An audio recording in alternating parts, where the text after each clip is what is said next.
Hey folks, I hope you're all well. I thought I'd take a moment to record a small video about the scenario response essay for HSP405. Now, if you've ever had me as a lecturer before, you'll know that I like to use tacky little graphics on my first slide of these videos that kind of tell you what you need to do and how you need to do it. So the first thing that you'll need to do is do a little bit of library research once you know what the scenario is. Then you'll need to look at policy and legislation, which links with that scenario, and think about the frameworks and all of those types of things. And then make sure you're pulling together your research literature from your library searches to bring that together in your scenario response essay, and then you type it up as an essay. It's pretty straightforward. So just a reminder that you've got 2 assignments that you submit through UTAS, this assignment and your critical analysis of police response assignment, and then you've got 3 assessments that are submitted through the residential. So your scenario response essay due date is on the Milo site for you. You have a 2,000 word limit. This excludes your reference list, and it's weighted at 30%. You are writing 2,000 words about a specific scenario. So with reference to the Emergency Management Manual and the Act and any other material, policy documents, etc. that you deem relevant, you need to consider and articulate what actions should occur in the emergency management space to protect lives and property in dealing with this incident. Focus primarily on the strategic considerations, decisions and actions of VicPol in collaboration with EMV and other emergency responders in a whole of government setting. Secondary focus could be looking at the tactical management. Make sure you're drawing on and applying set readings in addition to wider research literature, using the library databases and Google Scholar, all of that sort of stuff. Make sure you reference your response using some form of Harvard referencing. Now, you're going to have to do a bit of work to find the research literature. Like it's fairly well available, but it doesn't necessarily have to be focused on Victoria. It can be anywhere in the world. Make sure you think broadly. We don't want to just see a list of police policy and legislation in this assignment, and that was a really big issue with some of the assessments last year. Most people had lots and lots of references from that stuff and hardly any references from the literature. It needs to be balanced out, so make sure you consider that in your response. I've given you a couple of suggested structures. So one of them, you just have your introduction, which is where you've got, one paragraph introducing the topic or the scenario, and then a roadmap of what each section is going to discuss in your essay response. Then you can discuss the relevant legislation, plans, agency policies in dealing with the incident, and you can sort of structure the body of your response about key things that VicPol should do or planning to do in the context of the policies and so forth.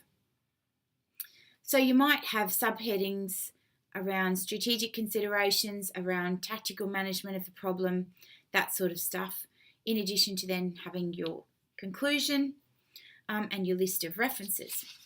But there's another way that you might be able to do it as well. So your intro, again, fairly straightforward. Then your discussion is cut up into core questions. What are the key issues at this time? What is the response strategy going to be and why?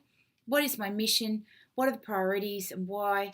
What instructions am I going to give and to whom? What else should I consider at this stage? So this is the structure that a student used a couple of years ago. It was really effective, so I've put it in as an alternative structure for you. Then you've got your conclusion and your list of references, as usual. We have a little bit of feedback from previous students' assessment on something like this.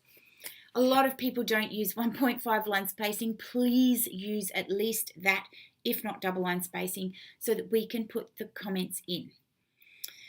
Not using full paragraphs. A lot of people use 2 sentences as paragraph. This is not a full paragraph. A full paragraph has at least 5 sentences. Make sure you're doing that and you're checking it before you submit it. Not including discussions or examples about the decision making and the response in the scenario. So making sure that you're making those links, you're making this decision, but how is that important for the scenario? Some people just focus on describing and listing legislation and policy to the neglect of actually discussing the key points about applying the practical knowledge and applying it to the scenario. Some people don't connect their decisions very well at all with research literature and or legislative frameworks. We actually find they do better with the legislation than they do with the research. There needs to be a balance. Make sure you've got a bit of research in there as well. Not linking in research talking about emergencies is pretty, that's a big hole in your work. If you're not doing that, it's going to be really hard to pass. So make sure you're linking that stuff in. And a lot of people don't use subheadings. So use subheadings. It helps to make sure that you've got all of the areas covered off on. Something that helps you think about what your subheadings are is brainstorming it. We've done this in past classes, and I've got a set of PowerPoint slides on the Milo site for you that show you the images of the brainstorm that we did, and they're really, really detailed. But this just tells you the key areas that are covered off on, looking at the legal, legislation, plans, things like that, the social issues, strategic issues, the economic issues, environmental issues, political, recovery, tactical, technical. These are all things that you can look at, maybe even paragraphs on each. Where does communication come in? All of those types of things. The brainstorm images will help with this for you, so make sure you have a look at them. Some overall tips for the task. Using first person is totally fine. Making sure you know and understand the role of EMV, what your role is in VicPol, how you're working with SES, for instance, all of that sort of stuff. Start by reading the core readings that I've given you, but then extend on this by finding other work. International research is a great place to go. Other flood emergencies and inquiry documents, great place to go. Go and find that stuff, read it, put it in there so that you can, we can see that you've got that knowledge of that background stuff. And make sure you include specific discussion examples about your own decision making so that your links are really clear. Making links to your own practice is a good idea. This is how you analyse your own practice in terms of flood emergencies and emergency management generally. For example, you might tell the reader what decisions you would make in relation to this scenario, then tell the reader about how this is guided by the EMV, for example, or by research that you've read in relation to past flood events. Make that explicit. Don't just describe it. Include one reference per paragraph. And look at the marking rubric because it'll tell you how many references overall we're aiming for you to use. And use a standard essay structure. And we've got that in the slides for you here. Use the marking rubric as a nice checklist so you know you're doing everything you need to. Applying theories and literature related to EM and critical incident response. Very important that you do that. Detailed application of theories and literature related to EM. Current scholarly literature is used to support all key points. If you want to get a high distinction, you need to be in that box. Articulate core police judgments and decision making related to a critical incident or emergency scenario. Clear and detailed discussion of specific core police judgments and decisions related to a critical incident or emergency management scenario.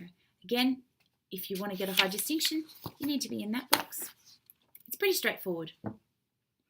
Articulate key considerations related to effective communication with media at a critical incident or emergency. And then we've got communication in terms of addressing the set task, using appropriate expression in English conventions, and attributing the work of others, so using referencing in terms of Harvard style and so forth. Just a reminder about how to structure an essay. You've got a whole load of resources online that tells you more about this. Introduction, body, conclusion. Absolutely vital if you're going to tick those boxes. And I've got more links on those slides for you if you want to know more about that specific way of setting it up. But I did want to give you some example paragraphs so you can see what a good paragraph looks like, and hopefully you'll follow, not copy, you'll follow these examples in the work that you do. Now, this was from previous students' work that focused on a bushfire. And you can see in the introduction, we've got a couple of sentences which introduce the bushfires generally, and then there's specific sentences that talk about what this paper will actually do. The paper is divided into two parts. First, it will talk about strategic considerations. Second, it will discuss tactical management. Finally, I will conclude, blah, blah, blah. So that's a really good introduction. Nice, clear, simple, and to the point. What does a good paragraph look like? I've used one focused on public information. We can see at the top that you've got a nice couple of topics, sentences about what public information and warnings should be focused on, and then some good specific discussion of research. And this person's done really well. They've got lots of research in there. This is what you need to be aiming for. And then at the end, we've got a nice linking sentence. To achieve this provision of effective public information, VicPol would need to ensure information was accessible, timely, and accurate. So a nice linking to the overall discussion within that paragraph. And then we've got a nice example of a conclusion. This is very similar to the introduction, where you summarise your key points and then you sort of say, well, so what for the future? You know, so what for the scenario? That sort of stuff. I would engage in mindful, ethical, rational decision making. With every new emergency comes new opportunities. By applying what we know and learning, we can, further enhance our ability. So that's a nice conclusion. Aim for something like that. Anyway, folks, if you've got any questions, please don't hesitate to get in touch. But that's it from me for now. I'll talk to you really soon. Laters!